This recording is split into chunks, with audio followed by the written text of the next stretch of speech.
When someone wants to imitate Italians, one of the most basic things they do is hand gestures, especially this one. This is one of the most universally acknowledged stereotypes of Italians, but its story is much richer than it seems. So, why do Italians talk with their hands? There isn't really one conclusive explanation, but there are many plausible ideas, and the first one is the Roman Empire. The emergence of Italian hand gestures can be traced back to ancient Rome, where rhetoric and oratory skills were valued. Renowned orators such as Cicero recognized hand gestures as integral tools for effective communication. The Roman treatise Rhetorica ad Herennium, often attributed to Cicero, underscores the importance of gestures in oratory, but it was further developed by Quintilian, who in his Institutio Oratoria developed an extensive theory of the use of hand gestures as a tool of rhetoric. In this era, eloquent oratory was not only a generally appreciated skill, but a vital tool for public and political life itself. This classical foundation may have laid the groundwork for the development of gestural communication in general that could have permeated Italian culture in subsequent centuries. Let's jump a couple of centuries ahead to the Renaissance era. During the Renaissance, modern-day Italy was fragmented into numerous city-states, each with its distinct dialect. This could have created the need for the use of hand gestures as a means of bypassing these linguistic barriers, as these city-states were often interacting with each other since many of them were mercantile republics.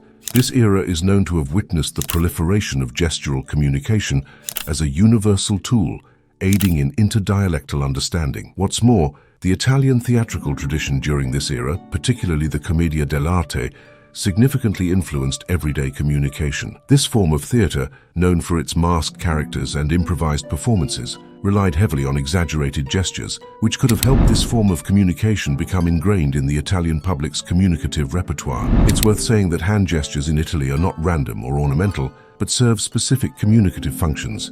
They can reinforce, contradict, or substitute spoken language. Researcher Adam Kendon suggests that these gestures are part of a gesture-speech system, where speech and gesture are both co-expressive and codependent. Regionally, gestures vary significantly across Italy. Psychologist Isabella Oggi identifies that specific gestures can have differing interpretations depending on the regional context, much like verbal dialects.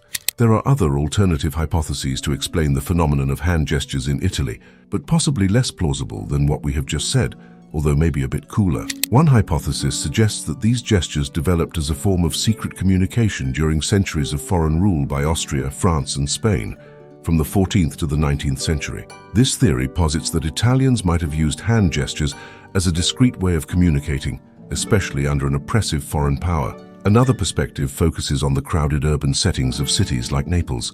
In these crowded environments, gestures could have emerged as a way to stand out and communicate effectively amid the noise and chaos. This usage of gestures would not just be for emphasis, but also served as a means of marking one's territory and making oneself visible and heard in a crowded space. There may also be a link between Italian gestures and ancient Greece. A priest named Andrea de Jorio saw that the gestures on old Greek pots found near Naples were similar to those used by people in Naples in the 19th century. This suggests that these gestures might have started during the era of Hellenic influence on southern Italy.